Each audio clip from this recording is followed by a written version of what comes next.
This is Vermont Edition. I'm Michaela Lafrac. Today is the second installment of our three-course November series on food.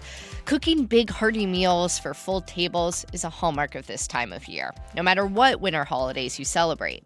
And that can mean you need a lot of recipe ideas. Each week in this series, we focus on a different course. Last week was appetizers, this week is mains, and next week is dessert. We're getting really close to one of the first winter holidays, Thanksgiving. That meal looks a little different for every family. For one, some folks don't celebrate the holiday at all, especially if they didn't grow up in the U.S. Some like to fill their Thanksgiving table with local foods like root veggies, kale, maybe a turkey from the farm down the road or the woods out back. And others like to experiment on Thanksgiving. It's a long story, but at my house this year, we are making homemade pizza for our Thanksgiving dinner. I'm going to try to make a couple with Thanksgiving themes, like a white pizza with sweet potato puree and sage. So stay tuned on how that turns out. But if you love a traditional Thanksgiving meal, perhaps Vermonters of the 1800s could be your inspiration this year. Billings Farm in Woodstock is running a program the last weekend of the month about Thanksgiving in the 1890s. Here to tell us more about what would be on a 19th century Thanksgiving table is Christine Scales. She's the Director of Education and Interpretation at the Billings Farm Museum. Christine, welcome. Hi, Michaela. Thanks so much. Yeah, we're glad to have you. And listeners, we hope you can join our conversation this hour, too.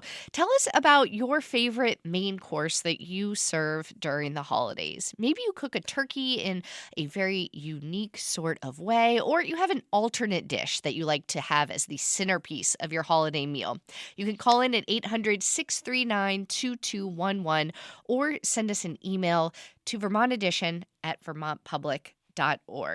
Now, Christine, before we get to the actual food that would be on a Thanksgiving table in the late 1800s, I want to hear a little bit more about the kitchen and how folks back then would prepare food. I'm guessing they had very different tools than what we're using today. No dishwashers and, gas stoves and things like that. What would a kitchen be like? Yeah, so in the 1890s, which we have an 1890 farmhouse at Billings Farm Museum, our kitchen does look a good amount different from our kitchens in a lot of our homes today. So by the 1890s, we're not doing so much hearth cooking, which is kind of cooking over an open fire. We moved to cook stoves. And there's a lot of really great early mid-1800s primary sources that talk about cook stoves and kind of that transition from hearth cooking and to cook stoves. And it was hard for some chefs to make that transition. It's a completely different style of cooking. So you would have had your cook stove and you would know all of the idiosyncrasies of your specific stove and how to cook on that. And then oftentimes they would have had a really nice large pantry that they could have used for food prep as well. But a lot less some cans, but less. So you're making a lot more food fresh and seasonally based on what you have available to you. And what about refrigeration? Yeah, so by this time, we are starting to get some refrigeration in the form of ice and ice boxes. So the ice harvest industry was actually huge at this time.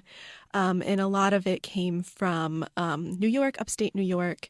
And then people were harvesting locally as well. So probably a lot of Vermonters were getting their ice locally. But that really opened up a lot of opportunity for food to travel farther when you could have ice, refrigerated rail cars.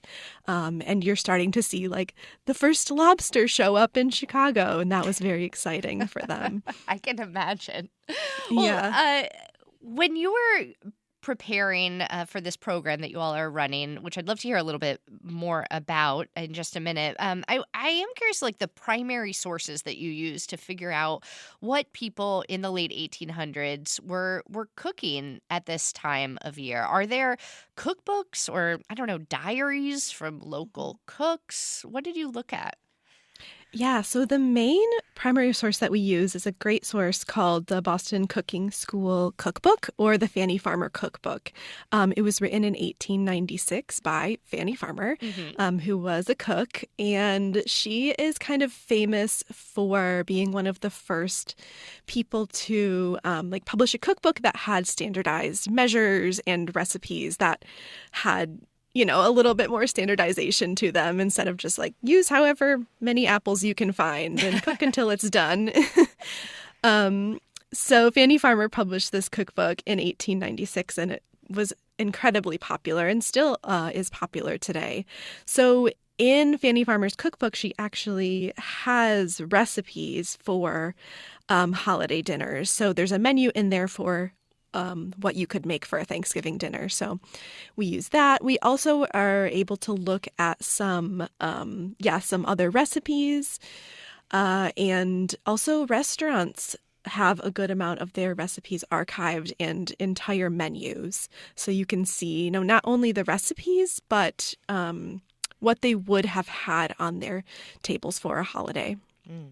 Well, if you have the Fanny Farmer cookbook or have a Thanksgiving tradition that has been passed down for many generations, maybe it dates back to the 1800s, give us a call and tell us about it. 800-639-2211 is our number. You can also email Vermont Edition at vermontpublic.org.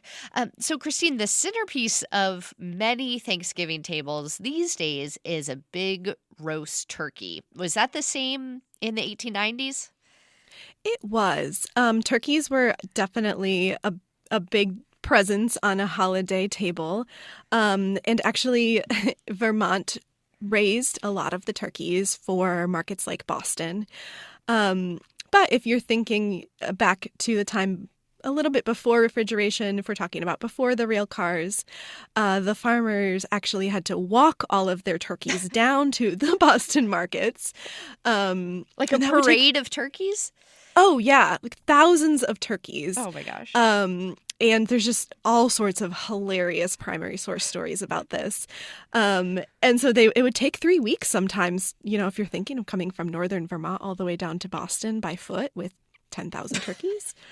And I've been around a few turkeys in my day, and they're great charismatic animals. I will say charismatic is such a kind way to put it. They are not the brightest of creatures. So there are stories of them walking across covered bridges and falling asleep halfway through because it's dark and they think it's night.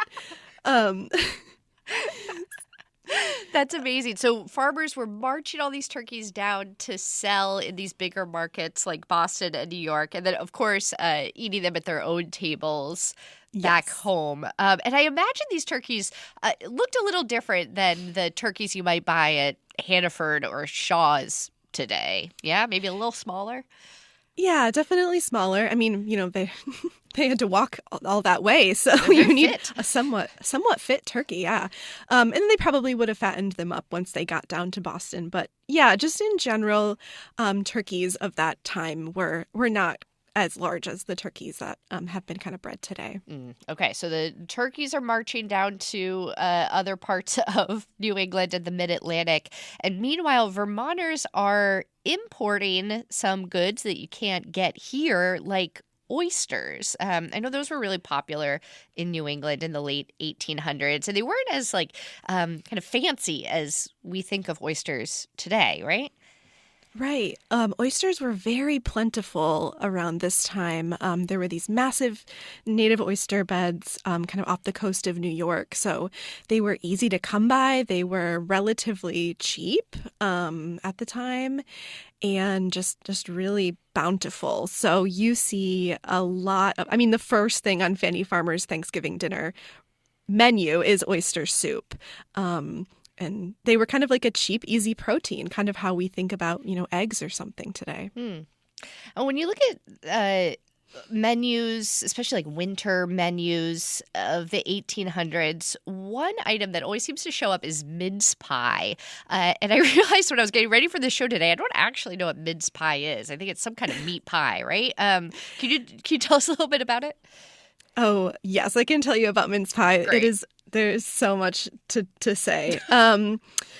Yeah, so the mince pie of old had all sorts of things in it. So it had beef, it had suet, it had apples, quinces, sugar, molasses, cider, currants, The whole kitchen sink. spices. Really. And then on top of all of that, it had about a quart of brandy. A quart? A quart of brandy, yes. All right. So, quite the taste experience. And it was incredibly popular, kind of all the time, but especially it was a fixture on a holiday table. Not to be crude, but I can't imagine digesting that mixture. It's so funny you say that because it says that a lot of the sources I read have said that it's notoriously indigestible. That makes sense. So people blame, stomach aches and nightmares and even some crimes on eating too much mince pie. So I guess eat with caution. Okay. Or eat it and then blame your future crimes on your Thanksgiving meal. We've talked a lot, Christine, about meat and seafood-based main courses. Were there any hearty vegetarian sides from that time that maybe the vegetarians of today could use as inspiration for their holiday meals? Yeah, definitely. So, I mean, obviously you have your classic mashed potatoes, which is my personal favorite. Mm-hmm. And then onions and cream is something that they listed as well. They loved a cream sauce. They were putting cream sauce on everything. And then kind of your classic squash. And then a lot of small little dishes like salted almonds, which they thought helped with digestion. So maybe kind of helped with the mince pie. Pickles and relishes, and actually the cream of the Victorian table was celery. So they would have these specific vessels, these celery vases that would go on the table, and it was very trendy and cool at that time to have celery on your holiday table as well. To eat or as a decoration? A little bit of both. I think, yeah. That sounds lovely. All right, maybe we'll try it. Yeah. And then, of course, apples are such a fixture of any meal in the fall in New England. Were there kind of interesting or unique ways that folks were incorporating apples into their cooking? We're not at desserts yet. I know there's lots of apple pie and crisp recipes, but were these going into any other main dishes? So they did put apples in their mince pie, actually, and it specifically calls for Baldwin apples in Fanny Farmer's recipe. So take that as you will. She had strong opinions about which variety of apple to use. But yeah, apples at the time were mostly going to be for dessert, or cider and hard cider were still popular at that time as well. But yeah, an apple pie was also. I mean, Fanny Farmer lists 3 pies that you have to have on your Thanksgiving table, and it's mince, apple, and squash. So Squash pie sounds great. Yeah, I like that idea. One of my favorite Thanksgiving vegetarian side dishes is mac and cheese. Did people cook mac and cheese back then, or is that more of a 20th century invention? Yeah, a lot of people are surprised to learn, but they were cooking macaroni and cheese around this time. It actually has a pretty long history in this country, and yeah, a lot of the some of the credit, I guess, in part for the rise in its popularity comes from Thomas Jefferson and his enslaved cook. I believe it's James Hemmings. Yes, James Hemmings. And he was a really talented chef who Thomas Jefferson took over to France to learn about French cooking. And then Thomas Jefferson purchased, macaroni maker, and James really was responsible for using his expertise and his talent to develop macaroni and cheese recipe. So, Thomas Jefferson and James were not the inventors of mac and cheese, but definitely a big part of making it popular. And it was really a fixture on a lot of Victorian era tables. Huh. I would have never thought that. There you go. Yeah. Well, for folks who want to learn even more about Victorian era cooking and what a Vermonter in the 1800s would have had on their holiday table, they could go to Billings Farm right after Thanksgiving to learn a bit more. Can you tell us a little bit more about the interactive program that you all will be having there?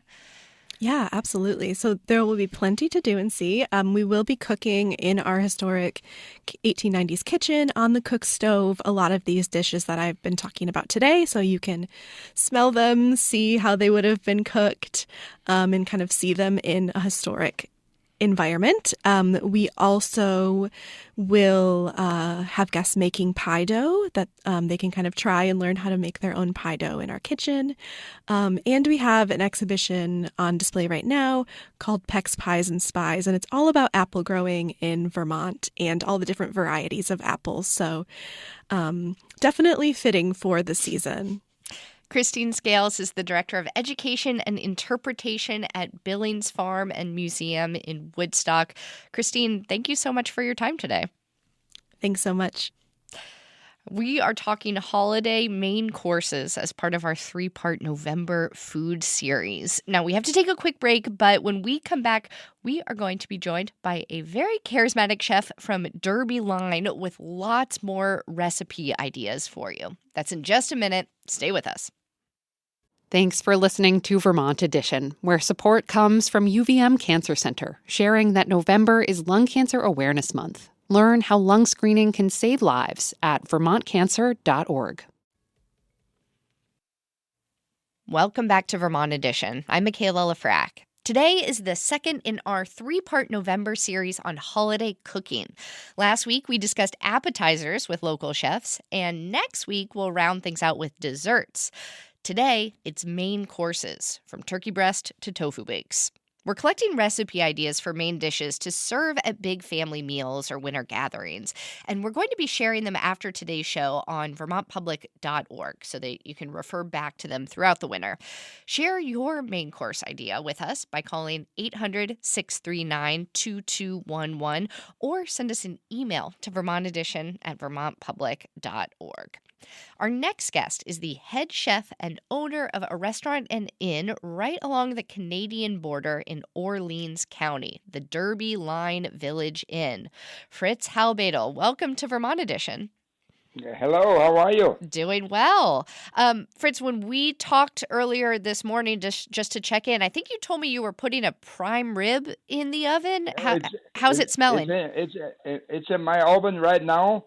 Probably at the temperature, let's say 65 degree, and I have it set for 105 to shut off, and then it goes on a hold, and it's going to be the perfect cut at 5 o'clock when I start the service. Oh, well, you just gave it away by saying 65 degrees. You're talking Celsius here. You are from... No, I'm talking Fahrenheit. Fahrenheit. Go ahead. A 65-degree oven to cook a... No.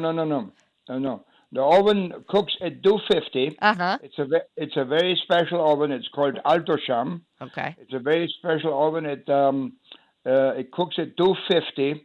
And when I say right now it's 65, I put the prime rib in an hour ago. Oh. So probably the internal temperature right now is 65. And then, like I said, I set my internal temperature to cut off at 105. That's perfect rare, medium rare. I gotcha. And then what the oven does, moves over to a 140 holding cycle, and the prime rib should be at least be in that cycle for about 4 hours, and then you have the perfect prime rib. Yum. All right. Well, Fritz, you are originally from Austria and have brought with you to Vermont lots of cooking traditions from that region of the world. How exactly did you end up in Derby Line from Austria? Oh, it's in Derby Line. A lot of people ask me this because as a chef, I traveled all over the world. You know, I told you I left my mother's house. I was 14. And then my mission was to travel in as many countries as possible and cook, you know. But I say, when people say, well, how did you end up here? I said, what do you mean here? This is God's country. if you end up in God's country, you did something right in life. Your mission is about to be completed. And what I do here in my inn here, we are here for 15 years, my wife Paula and me. My mission was always to train as many as young people as possible. So in 15 years, I had about 34. I took them out of jail. Some went back into jail. They couldn't handle it. Right now, I just started 2 14-year-olds. They're not allowed yet to use a knife or anything, but they're getting to know the kitchen environment. Of course, they're washing some dishes, Sure. because everybody got to start with that, And then, but I have one kid who works with me for 6, 7 years now, and he started when he was 15, and he works right next to me. If I fall down tomorrow, he can pick up. Good to know that you have a backup there. He knows the Austrian cuisine, and he works along another kid who is with me for about 4 years. His name is Mark, and he's a tremendous person. He also came with a condition, but he mastered beautifully to go get over it, Mm. And So, you're providing Michelin star training to these local chefs, because you've worked in some really upscale restaurants around the world, yeah? I did. I worked, just to mention a few, I worked in the Middle East. I worked in Jeddah in Saudi Arabia. I worked in Switzerland for 6 years. I worked in Germany for about 6 years. And then I worked in Munich at the Four Seasons. At that time, we had 2 Michelin stars, So, yes, I worked in a lot of great places. Plus, I worked 14 years for Royal Caribbean. And in 1999, I was the opening chef of the biggest ship at that time in the world, the Voyager of the Seas. That was the first ship that carried 4,600 passengers.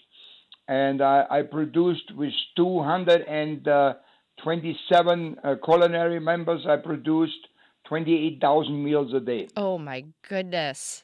So coming to the turkey, because we're going to talk turkey. Yep, we're going to talk turkey. Let me tell you, on that ship, when we had turkey, my guys roasted 120 turkeys. You must have had a lot of ovens. Oh, big time. a ship like this, you produce 28,000 meals a day. We had 6, 7 main galleys on the ship. You call the kitchen a galley. And then, of course, each of the specialty restaurants has their own little. So we had up to 18 galleys, Wow.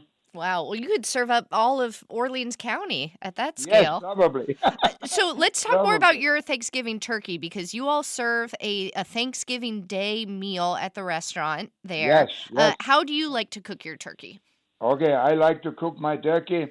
It's, like I say, I was listening to the lady earlier when she said the turkeys marching down from Boston to New York. Yeah. There must have been some hell of a tough turkeys, walking that far, Yeah, I can't walk that far.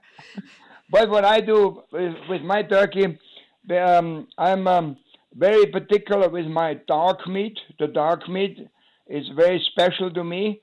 So what I do is I take the legs off. I completely debone the leg with no ligaments, nothing in there. I leave the skin on, and then I make a farce. We call it a farce, or you call it a stuffing, okay? But it's meat with meat. So every year I do different. Last year, for example, I had bear. The year before, I had bear meat. Okay. I was able to get a hand on some bear meat. The year before, I had bison. We have a bison farm down the street here. And I've heard of like a turducken, where you stuff a turkey with a duck, but never a turkey with a bear. Right. So now this year it's going to be venison. So I make a nice farce, and then I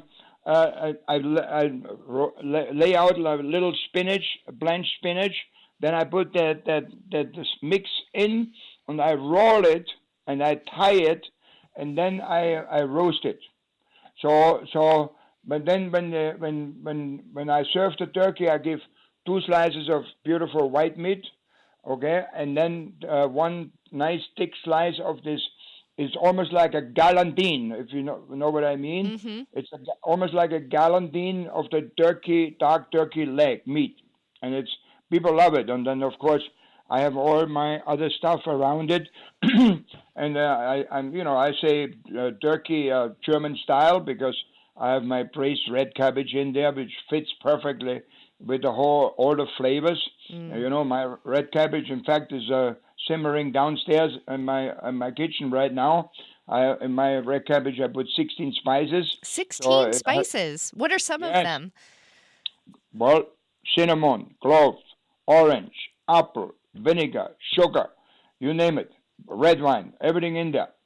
So otherwise, red cabbage tastes like cardboard. You got to add stuff. Yeah. So that helps. So that's a way to bring in some of your Austrian, German cooking roots. That's a very traditional dish, red cabbage. Very traditional. And on all my schnitzel on my menu, I serve red cabbage. People love the red cabbage. So the red cabbage is on my turkey dinner. Then I have maple glazed sweet potatoes. I have mashed potatoes, little mashed potato. Then I have creamed green peas and purple onions. That's one of the items. Okay. And then the chiplet gravy, and of course you gotta have the cranberry sauce. You got to. Yeah. To add, I feel like a lot of people's criticisms of a traditional Thanksgiving spread is that it can taste kind of bland. There's a lot of white and browned food, a lot of starches, and cranberry sauce can help cut that blandness. Do you have any other tips for cutting some of the bland Thanksgiving plate? Well, if you use those items, I just said, each item has its own character, but goes all along with the taste and the smell of the turkey. So like my people say, they say, Fritz, wow, there were like 10 items on this plate, and each one fit with the other one, and that's the most important thing, because the apple stuff. I forgot the apple stuffing. I make an apple sage stuffing. Mm-hmm. So, but there also I put sausage. My own sausage blend in there, So I saute the celery, the onions, apples, okay, and the sausage meat, and then break it up nice, and then goes the bread in with a heavy cream, and then on the end of the eggs, and I bake it.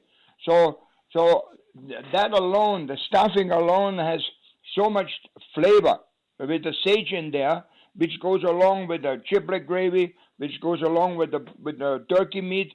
If somebody says a turkey dinner plate was bland, there was just no imagination, If you are just tuning in, wait, I gotta reintroduce you, Fritz. I gotta reintroduce you. If you're just tuning in, saying what the heck is going on right now, we're speaking with the chef and owner of the Derby Line Village Inn, Fritz Halbedl. Fritz, what were you gonna say? What I was going to say, if anyone ever had a bland turkey dinner, don't do the work. Drive straight up to Derby Line. We're serving from 12 to 4 on Thanksgiving Day. And make sure you make a reservation, because we have a very quaint, beautiful country inn that was built in 1900. And enjoy a good, let's say, turkey dinner with at least 10 items on the plate, and each of the flavors accompanied the other one. Mm. Fritz, I know you have a close-knit staff there, and it's not ideal for a lot of folks to work on Thanksgiving. So how do you and your staff celebrate together? Maybe after the meal? Yes, we do. Of course, I'm gonna roast about 16, 17 turkeys. Based on my last year, I do always about, like I said, we have only 50 seat, so we do about 150 servings, But then in the end, I always make sure that I have enough turkey. We all sit around in the lounge and then we eat the turkey because it's a great way to sit together. And you know what? All my waitresses, they have families at home, but you know what? For that meal, they stay. They stay because they enjoy the sitting around one table and after a long day. Yeah, it's a way to celebrate together. Yeah, absolutely. You got to do that. That's part of the and then maybe it snows outside a little bit, or it's beautiful. Yeah. Fritz, you could stick around for a little bit, right? Yes, of course. Okay, we have to take one more quick break, but don't go anywhere because we have some more recipes to share. And we're also going to hear what it's like for a local poultry farmer this time of year because lots of birds are about to meet their maker. This is Vermont Edition. Stay with us. Welcome back to Vermont Edition. I'm Michaela Lafrac. If you're just joining us, this is the second in our 3-part November series on holiday cooking. Last week, we discussed appetizers like charcuterie boards and dips, and next week, we'll be joined by bakers and pastry chefs to talk desserts. Today, we are discussing recipes for main courses. Our guest is Fritz Halbedl, the owner and chef at the Derby Line Village Inn, which is just shy of the Canadian border. And Fritz here loves cooking with meat, so I want to add one more person to the conversation who knows his way around a bird. Paul Stone is the founder of Stonewood Farm, which is a family-run poultry operation in Orwell. Paul, welcome. Hi, thank you for having me. Yeah, so you bought the farm nearly 50 years ago. Can you tell us a little bit about it? It's been in your family ever since. That's correct. In 1976, my wife and I purchased this farm. It was a dairy farm, and we farmed milk cows for 13 years, and then price of milk went down and sometime in the late 80s, and we switched over to turkeys, and we've been growing turkeys for 38 years. So it's been a welcome change for our farm, and we're in the thick of things right now. Our son and his wife, our son Peter and his wife Sigrid, are the actual owners of the farm operation. My wife and I own the real estate and lease it to the farm operation. We still help out. Francis and I still help out. And Peter and his Sigurd's 3 children are involved in the farm now, especially his oldest son, who is really catching on to actually managing and running the whole operation, especially the slaughtering and sale and delivery. Mm. Yeah, you said that you're in the thick of things right now. What's going on there at the farm? Well, we have our own federally inspected slaughter plant, and we're slaughtering every day. We will be right up till Thanksgiving to make sure we have fresh turkeys for all our customers. We sell about 24,000 fresh turkeys every year, and they're being slaughtered as we speak right now. We're doing 1,500 turkeys today. Turkeys are being loaded on tractor trailers and going out. Our marketing areas, all of New England and eastern New York, primarily food co-ops, specialty food stores, those kinds of places. Mm. Where do you buy your turkey poults from? Oh, that's a good question. We buy the majority of them from a hatchery in West Virginia, and we buy some from Quebec.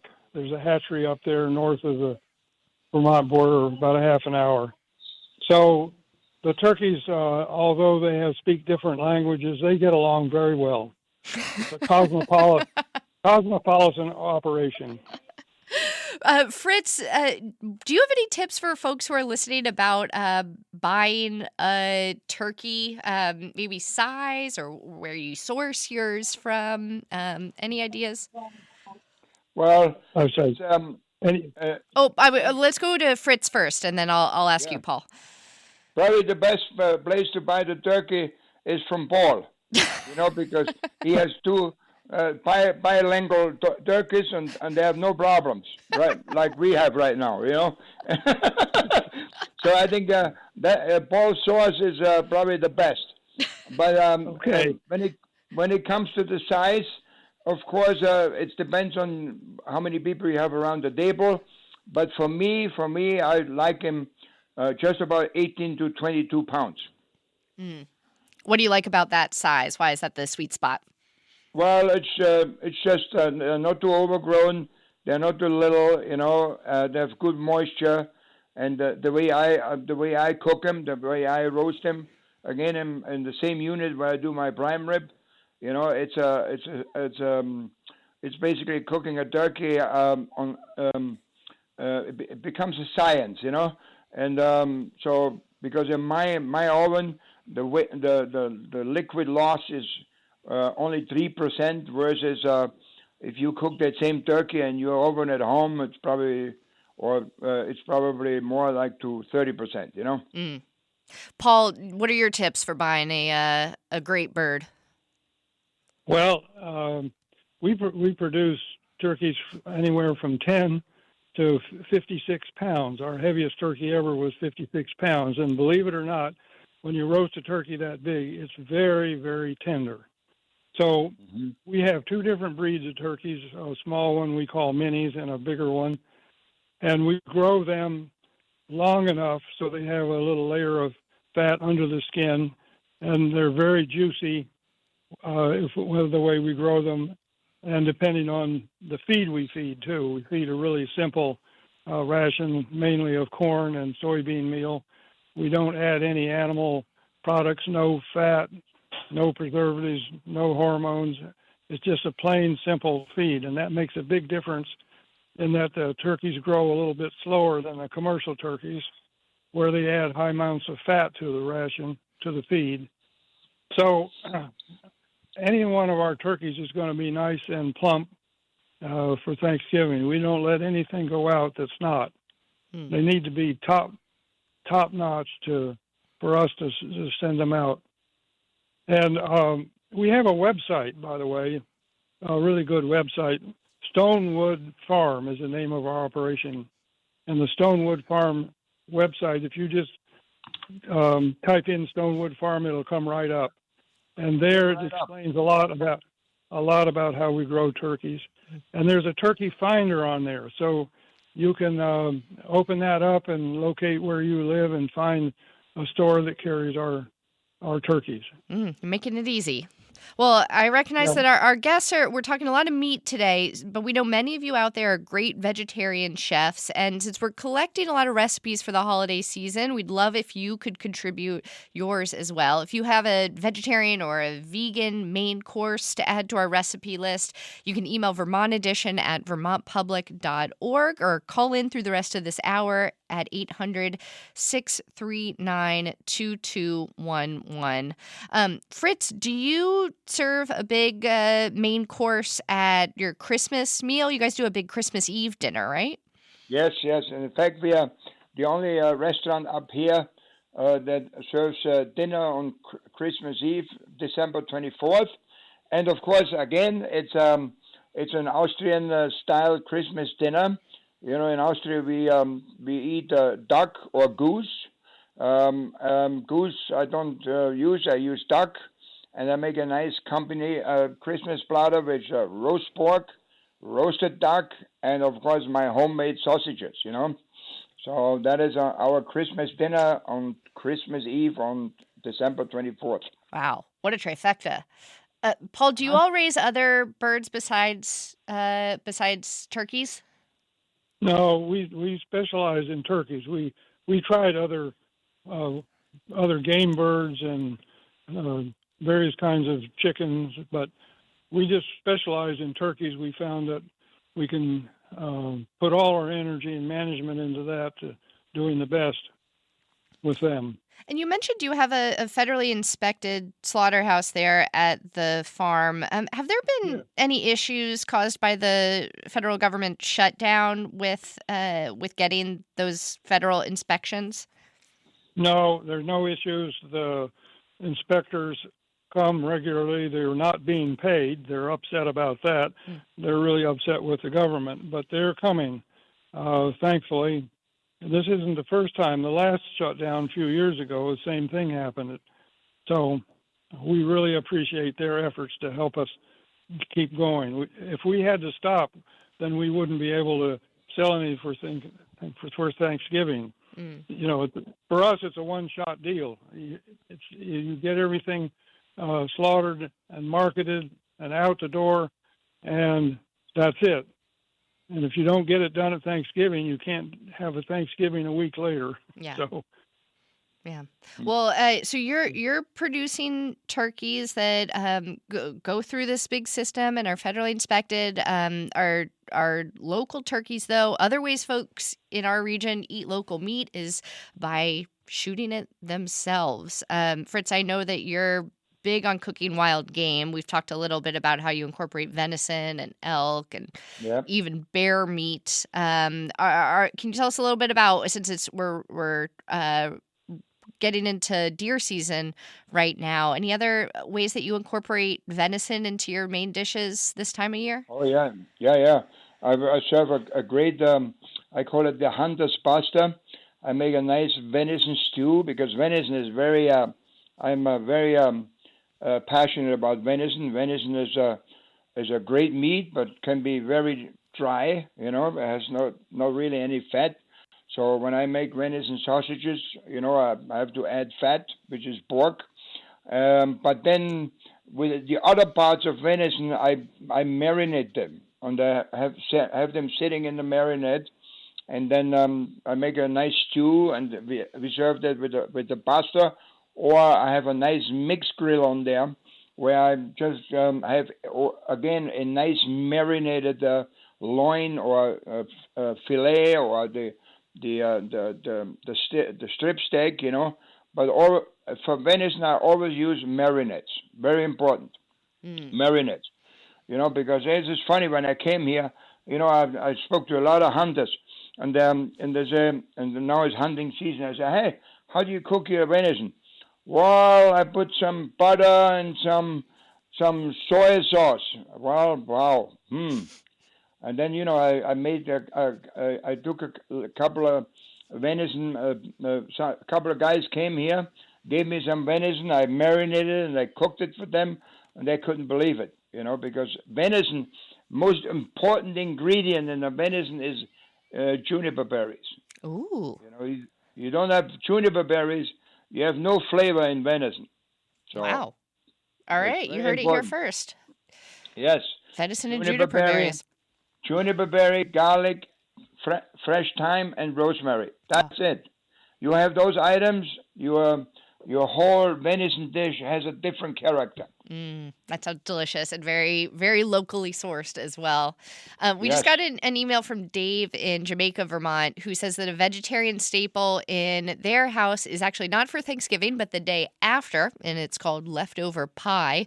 Dave says that they take all of the leftover sides and bake them into a pie crust, and he thinks it's potentially better than Thanksgiving itself. So Dave is there in Jamaica, Vermont, which reminds me that, Paul, I wanted to ask you about your seasonal workers from Jamaica, the country. You guys rely on a lot of folks who come for part of the year from Jamaica to work at the farm. And as some listeners know, there was a recent hurricane that hit Jamaica and other neighboring countries very badly. Were your employees affected? Yes, they definitely were. We hire 26 seasonal workers to help us with growing turkeys, but mostly with the slaughtering operation. It takes 30 people to operate our slaughter plant. The Jamaicans are wonderful people. They're wonderful workers. They're all men. They started coming to work for us back in the year 2000, and of the 6 that came that year, 4 are still with us. And so they're all with us long term, and they love it. They love it here. We built a bunkhouse especially for them on the farm. Nice, wonderful, new, clean bunkhouse that they live in, and they can walk to work.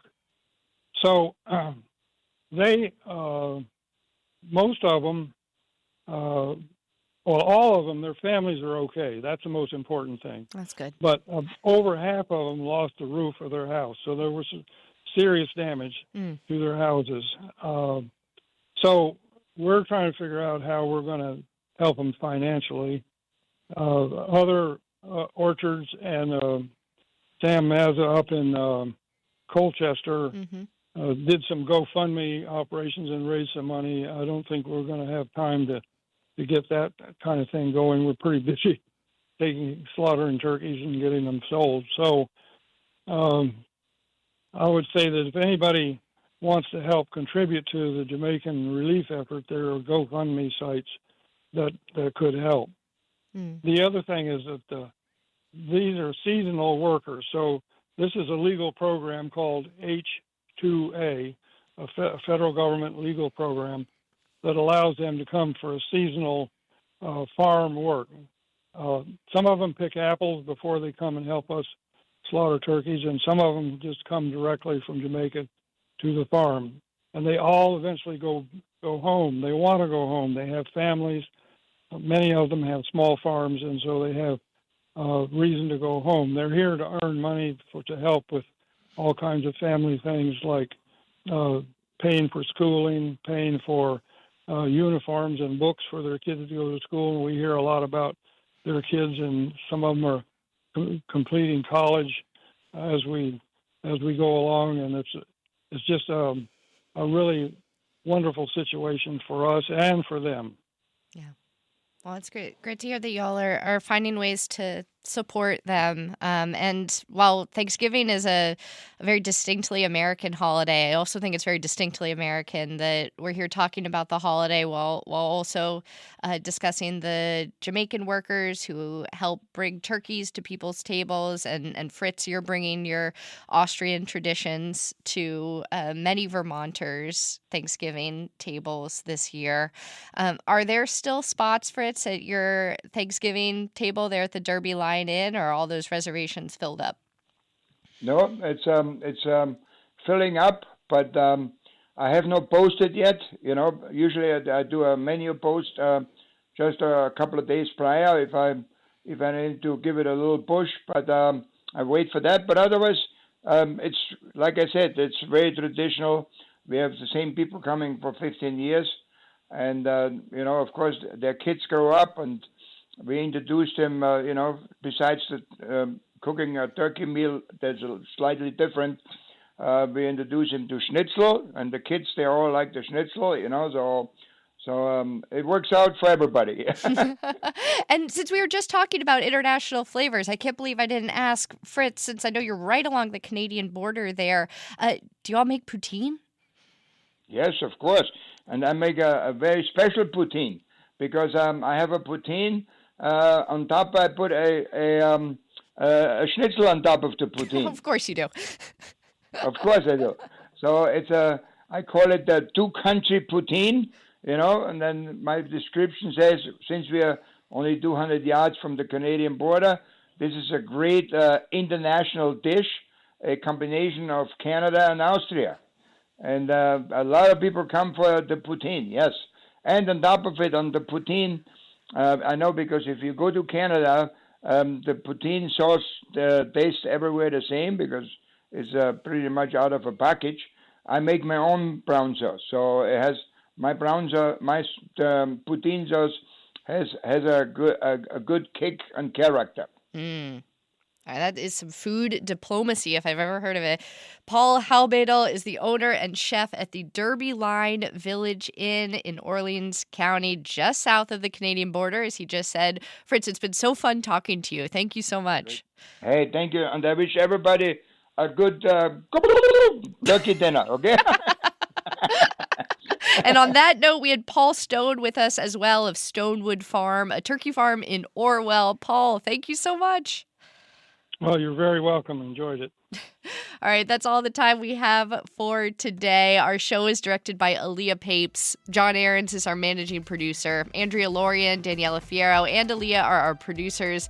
Today's call screener was Rick Barrett, and our theme music is by Myra Flynn. I'm Michaela Lafrac. Thank you so much for listening, and we'll catch up again soon.